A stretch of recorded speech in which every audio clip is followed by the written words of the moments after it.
Week 17 of the fantasy basketball season, and here's a few centers I looked to add on the wire this week. The first guy, Jackson Hayes at the New Orleans Pelicans. So right here, this Pelican team, no doubt about it, it's been a horrible season for them this season. Zion Williamson, he's probably not going to play this season, and he's a guy that wanted out as well before the season started, and he went out with that foot injury. So Jackson Hayes, he's been playing over the last few weeks here, and he's been putting up monster lines, and right now, hit it in 22% of fantasy leagues, but he's still out there in 65% for Hayes. 8.3 points a game, 4 rebounds, and 63% from the field. But the last couple weeks here, 14.4 points a game, 6 rebounds a game, and 75% from the field. So he's pretty much a 3-category type of player here is Hayes. Scoring, rebounding, and a great field goal percentage. He's going to give fantasy owners. But the last couple weeks here, the minutes have gone up, and he's definitely breaking out here. A guy that the Pelicans were high on a few seasons ago when they drafted him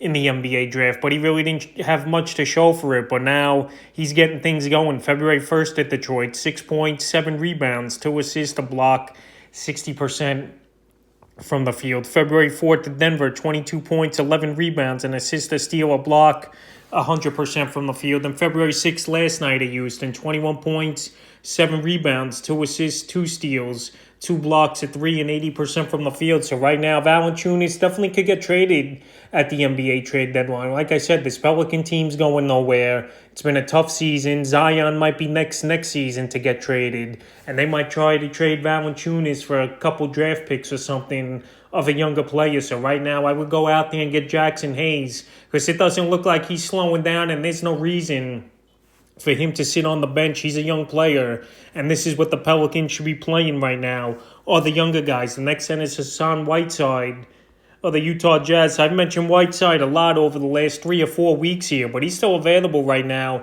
in 64% of fantasy leagues on the season here for Whiteside. 8.6 points a game, 7.2 rebounds, 1.4 blocks, 62% from the field. But the last couple weeks here, filling in for Rudy Gobert, 11.8 points a game, 9.6 rebounds, 1.8 blocks, and 62% from the field. So Gobert, he should be back any day now, but I've been saying this for a while, and the reports have been saying this. I think Gobert's going to be out probably after the All-Star break, and even if he does come back, they're not going to throw him into the fire, in my opinion, playing 35, 40 minutes a game right off the bat. So the last few games here for Whiteside, January 28th, at Memphis, 11 points, 8 rebounds, a block, 83% of the field. January 30th at Minnesota, 7 points, 12 rebounds, 3 blocks, 50% from the field. And February 4th versus the Nets, 15 points, 8 rebounds, 2 blocks, and 66% from the field. So right here, Whiteside, if you need scoring, rebounding, and shot blocking, I think he's pretty decent for that. And obviously a good field goal percentage. So he gives you 3 or 4 categories.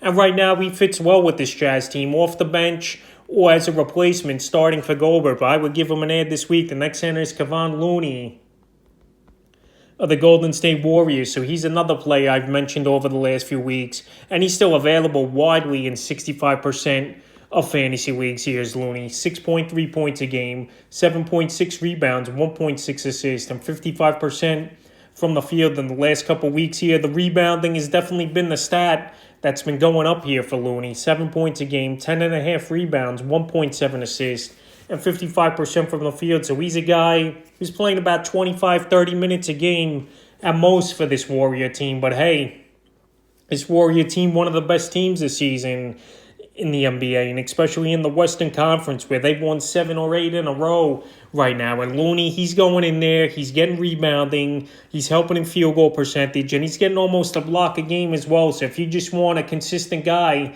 that's going out there and he's starting for this Warrior team, I think Looney is a good ad this week. And I've been mentioning it, like I've said, for the last month as a player to add. January 31st at Houston, 7 points, 14 rebounds, an assist, a steal, a block, 50% from the field. February 1st at the Spurs, 12 points, 12 rebounds, 3 assists, a steal, 62% from the field. And February 3rd versus the Kings, 10 points, 7 rebounds, an assist, a steal, a block, and 100% from the field. So right here, he can do some things as Looney. He's a versatile big man, and he's been with this Warrior team for many seasons now. And right here, with Wiseman still out, and who knows when he's coming back, Kevon Looney is a good ad this week. The next guy, Serge Ibaka of the Los Angeles Clippers. So this Clipper team, they made a big trade last week, getting Covington and Norman Powell, trading away Bledsoe, Winslow, and Keon Johnson in a pick. But right here, Serge Ibaka, he might finally be healthy after the whole season. He's missed tons of games, and he's been banged up on the season. The stats aren't great at all. 6.6 points a game, 4.3 rebounds, 1 assist, 49% from the field. But the last couple weeks, he is starting to get it going a little bit. 7.8 points a game, 4.8 rebounds, and 60% from the field. But Ibaka, he's playing about 20, 25 minutes a game of late here for this Clipper team. And this Clipper team, they might sell at the deadline. But to be honest, I like that trade a lot for the Clippers. Norman Powell, he's a versatile wing that could score. And Robert Covington, he does the intangibles. And he's a versatile player as well, with only giving up Bledsoe, who's an expiring contract, and a draft pick. So right here, the last few games for Ibaka. January 31st in Indiana Pacers, 14 points, 11 rebounds, a steal, 2 blocks, 85% from the field. February 3rd versus the Lakers, 20 points, 8 rebounds, 2 assists, 2 blocks, 60% from the field. And then last night versus the Milwaukee Bucks, they got the doors blown off with the Clippers, where he only played 20 minutes in the blowout loss, but 7 points, 7 rebounds, an assist, a block, a 3, and 60% from the field. So Ibaka, he can help in scoring, he can help in rebounding, shot blocking, and he's a decent field goal guy as well. So if he's almost 100% healthy after the whole season, it's been injury riddled, I think he's a decent ad this week, and he's available right now in 80% of fantasy leagues. And the fifth and final center I looked at on the wire this week's Blake Griffin of the Brooklyn Nets. So this net team, they're in a free fall right now, losing 8 games in a row. And Blake Griffin, he's going out there, and he's been putting up some decent numbers, and a serviceable guy is Griffin, especially with LaMarcus Aldridge banged up and missing the last few games. So on the season here for Griffin, 6.8 points a game, 4.4 rebounds, 2 assists, and 41% from the field. But the last couple weeks here with more playing time, 11.3 points a game, 4.7 rebounds, 2.7 assists, 1.3 threes a game, and a very surprising 54% from the field here for Griffin. So the last few seasons, we know Blake Griffin's done nothing for fantasy owners, and his field goal percentage has been piss poor. But the last few weeks here, at least he's kicking it into gear, and he's being more consistent.